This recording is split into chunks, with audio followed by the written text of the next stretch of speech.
The history of basketball suggests that the Warriors are more likely to miss the playoffs the next 2 or 3 years than win another title for sure. Okay, and that's where I'm operating from, Stoney. I think when you're speaking the obvious, I think we got 2 or 3 years realistically left. We might. With Steph. We might. And then what you say is a glacier. It's right there. And hopefully somehow it dissolves or it melts. But right now, nobody would fight you. But I don't think it's this upcoming season and the season after. That's where I'm at, man. And I'll go to a whiteboard and say if Draymond doesn't do this, the Warriors are getting a 7-game series and in the playoffs, 5th or 6th seed. Like, I don't think this team is so old and crusty, they earn not making the playoffs. And that sounds crazy, but good Draymond Green availability, Steiny, we're talking about a season that went a different way. Not in a chip, but damn qualifying for the damn playoffs. I mean, I didn't even specify in a way, and that wasn't good enough. Like, what I'm saying is, I think you interpreted it as, the Warriors could hit rock bottom in a little while. It's not even about that. Yeah. It's if we take this team on face level right now, they won 46 games, but they didn't make the playoffs. Gotcha. So you don't think they could win 42 next year and miss the playoffs? If somebody gets hurt? Oh, with the West being what it is? Exactly. Yes. But I guess you're subtracting while I'm adding. But I don't, like that 46 could be 52. I don't know what they're going to, it could be. Okay. But it's less likely than the other way because their best players are all getting older. Well, you know what? How about this? If that were to happen, Stouning, and they took 2 steps back and it was less than 4, then I'd be like, you know what? I'm out of dreamland. The Stouneys of the world were right. That was a symbol of that we're going the wrong direction. And we can't do much about it. If this team were not to win at least 46 games next year, I think that could be 52 or 53 with the right couple of tinkers. But if they come up short and miss it again, I'm like, Steiny, I'm wrong. I'll be in the front of the line. What's more likely, do you think? I'm being honest. The Warriors go from 46 wins to 53, or they go from 46 wins to 39? 46 to 53. Yeah, and I can tell you that's Evan, not even by acquiring anything. Evan, Draymond not getting tough suspended. Question, and there's no right answer. But how do you feel, E? I don't see them taking 6 games back. I mean, I don't think they're going to be a 53-win team. Let's go 50-42. 50-42? Well, the problem is if you bring I'd say 50. If you bring okay. Wow. Okay. Yeah, I'm kind of. Okay. Yeah, I don't see it getting to 50. Winning 50 games is hard no matter who you but are. Kay, not to interrupt you, Kay. That's because they're a better team. What about the Draymond availability? More so like, we're talking about the same team, right? We're not adding anybody because the same team. I'm doing this knowing that they may make changes. I still don't see it. Yeah, I mean that's kind of where I'm at. I'm just saying the likelihood. Like, this almost has nothing to do with the specific players and their off season. It's more, and I get it. They're gonna try to do stuff, but I got news for you. Other teams are gonna try to do stuff too, and most other teams probably have more flexibility. And I'll say this. Okay, there you go. Forget the flexibility. Other teams won't have maybe their second most important player missing games because he don't know how to act. How much is that worth in all of these? And I know it's easy, but it's the reality of the Warriors. It's the reality. Draymond Green was not old and decrepit to the point to where they couldn't win with him on the court. He took himself away. This team couldn't afford his absence, and that's why it's a miracle they even won 46 to me. Yeah, see, I think the people who are saying, well, if Draymond would have been here all year, how many games they win? Are you comfortable with me just saying 6 more maybe? Yeah, I think that's unbelievably high. But that's 52 wins there. I know.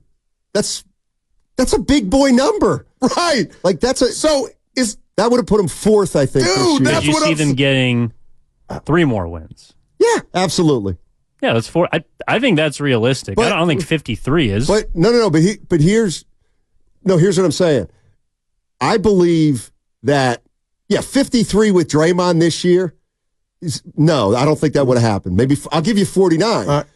But what I'm saying is, well, next year, I'm not giving you 49 because Draymond's back, because they're older. Yeah. And I know you don't see it, but like it's going to get harder to win 46 the older these guys get. Yeah. And this is where this conversation goes to now. Let's talk about the newbies, or something you've brought in and something you got off of. Right. And that's what I think. To stay in a good upbeat mood for me. But that's what I think Kay and I are doing. They don't have a draft pick for the most part, unless they luck into something. We can all see that it's going to be a challenging offseason. Oh, my goodness. And I think it's going to be, I don't like a lot of their moves. I don't like them one way or the other, and I don't think they can change the team drastically, nor do they want to. So I could see them stubbing their toe next year. The day is coming. Can you briefly again, Steiny, and I mean this for the ones out there that don't know, what it would entail for the Warriors to maintain their pick? They'd have to jump up into the top 4. And right now they're at like 12. They have to win the lottery. Not right. Yeah. Okay. But it's like a 3% chance. But what about a top 3 finish in the lottery? You got to be 1 or top 3. They got to be top 4 to keep their pick. Okay. 1, 2, 3, or 4. If it's they a draw, long shot. I think the draft lottery's in May, coming up in about 3 weeks. Yeah, you want to see the Warriors jump up to 4, 3, 2, or 1. Wow, the David Stern, Pat Ewing bended envelope. If you don't, you have no pick. Yeah, but then you don't got a surefire star sitting out there like a Zion or a Anthony Edwards. Yeah, but see, that's where you.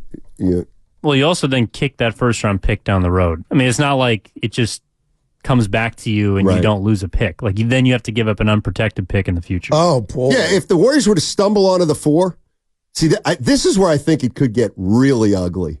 Oh my God! Like I get it. I'm a pessimist, but there's no way a good GM doesn't make moves and always consider the worst case scenario. They can't. It's almost like parenting. That's what we're talking about. Was it you and I talking about Ted Stepien? The Stepien rule yesterday, where they changed the Cleveland Cavaliers owner once traded 3 consecutive first-round picks. For what? I can't remember. Steve Stepanovich, maybe. I don't even know. But they changed the rule because the Cleveland Cavaliers kept losing, but not having a number 1 pick, losing, not having a number 1 pick, losing, not having one. So they can't have a team stay lousy. So what I'm saying is, if the Warriors were to stumble into that pick this year, what was they take it 2. Well, then next year they just don't have a pick. Oh man! No matter what, and it could be 1, and the draft could be unbelievable next year. That I didn't. I mean, I don't know, but good God, I mean, I don't know. That I did not know. But let's go to Austin in the city. He's got a bone to pick with you, Goo. Oh boy. Yeah. Oh, I think I know it. Hey, Austin, how you doing, buddy? Hey, I'm doing good. Hey, man. I'm tired of everybody picking on Klay Thompson and Draymond and Steph like they're super old. Klay Thompson is better than damn near all 3-and-D people that want to sit in the corner and shoot threes. He can still put the ball on the floor and still shoot that thing. Like, what are we talking about here? We got old when we got Chris Paul. We traded away Jordan Poole. Why? Because they didn't want to pay Jordan Poole, and then Draymond socked him in the mouth. Well, Steve Kerr got socked in the mouth and stayed on the Bulls with Jordan. Like, come on, what we doing here? But Austin, I'm with you. I said what you said. Like, I'm to bring Klay back. I'm running back almost. So I didn't say get rid of anybody. Running back. We picked up who? Pachulia, whoever that dude is, and he ain't did nothing for us. Like, come on, Chris Paul. Like, really? Well, he's 38, the oldest one on the team. Well, Paul won't be back. Yeah, Paul won't be back. Right? We know that. Yeah, he didn't have a bone to pick with me, Stanley. I think the most realistic option is this team is going to do what I just been telling UK and Evan, kind of do some math, and if there's no big boy deal out there, running it back with some tweaks is the leader in the clubhouse to me. Yeah, and I think running it back has its advantages and disadvantages. Like the one thing that when we were talking about Durant, I don't know if Evan was in on the conversation or not. You know who I am. I said it. Oh, I think I just said it yesterday on the show. Like, I think they're at a point right now where if they were to get Durant but have to trade a lot of guys that I don't know who they are, right? Like, let's say they make this big boy deal. Yeah. We know they're going to give up a couple draft picks, and we know they're going to give up, they'll have to give up a Wiggins, and they'll have to give up at least one or two young players. Okay. And my thing is, if they make a move like that, I don't necessarily automatically assume they're going to be better. I think they'll be different, but I don't necessarily think that guarantees that they are going to be a better team next year. I just don't. I got to see it. I can totally respect that, but I feel like you're missing this ingredient, Donnie. How does the owner and management feel about what we're going to find out when they go play? But I guess it's about a feel that you have, that if you're sitting with Durant and Curry before the game start, you feel like you put yourself and your team in a position to go further than you did. I'm not sure anymore. Give me this. If the move is made, then that's obvious. Yes. Okay. No doubt. If the move is made, then we'll know why it's made. But I'm just... Like, that's half the battle to me. Like, it didn't work, but we tried it. We felt that was the right thing to do. See, to me, that's like... I think that's a risky play. I really do. Getting an old guy in here for young guys, to me, is a risky play. Like, to me, a less risky play that could have an upside or maybe not as much, but maybe, is you just got to start. You know, I'd have to let Clay walk, probably. I probably would. So now you're less... Absolutely. I would personally try to move Draymond, and I think they're probably taking calls on Draymond, but I don't know if they'll ever get a deal good enough to trade Draymond. So I would work on moving Wiggins. Absolutely moving Wiggins. Chris Paul's not coming back. And I gotta find the right player or players to get in here for Wiggins. One of them can play the two, who hopefully can defend, and the other's another wing player. And there's a chance that a team like that could mesh and be better and more cohesive than this team last year. Wow. A lot of changes, and you got to hit on what you would bring back. A ton of changes. You're just letting Clay... Chris Paul's gone. We all know that, right? Well, no doubt. And I'm not even including it. But what about the spacing for Steph that we already saw guys looking like the police chasing them? One of the guys you get for Wiggins is going to have to be a shooter. Or you're going to have to address shooting in free agency with one of your exceptions. And if Wiggins is gone, a guy that could at least on a good day create, guard. He doesn't create. But for him. Well, for himself. Yeah. So, I mean, So Enrique Rivera, this current system doesn't work anymore. What if that's the case? Then you really got problems. Or you just get a player in here along with Steph, and you kind of change the dynamic. People asking for question of the day, Donnie. We'll do that on the other side. Yep. Too short segment. Too short segment. Call us short, dog. See, that's what I mean. That's not. It doesn't make you look good when you say that. I'm paying homage to the too short. Sorry for you. We're all talking sports. Like we just talked Coolio.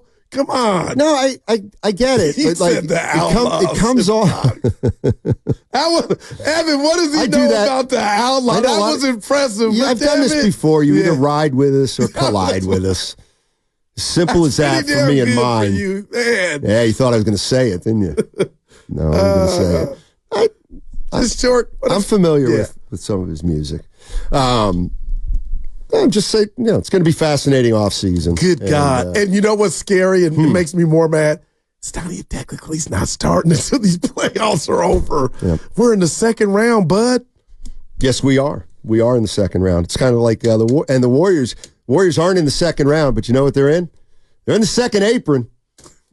That's a 4. Come on, that's a 4. But I don't like the truth. Not in the second round. Second apron. Yeah. Yikes. Come on, that's a 4, babe. Until July 1st. Your boy Finchie going to be on sideline tomorrow afternoon? You want me to break that story? That means he's not. That's the kind. I wouldn't do that. I wouldn't do. See, I have a lot of Is he or not? I don't know. I'm not going to ask him. That's what I told you. That was a serious surgery. His ass going to be at the house. Yeah, that's right. I'm afraid of Willard and Finch. Right. You think I'm going to call him the night? Hey, Finch, let me break. No, send a text. Nobody cares really here. What's the text say? You gonna be there? You on the sideline Saturday? Well, first of all, the NBA right now is so dumb and so overcovered that it will be like a little bit of a story, whether he coaches from the locker room or the sidelines.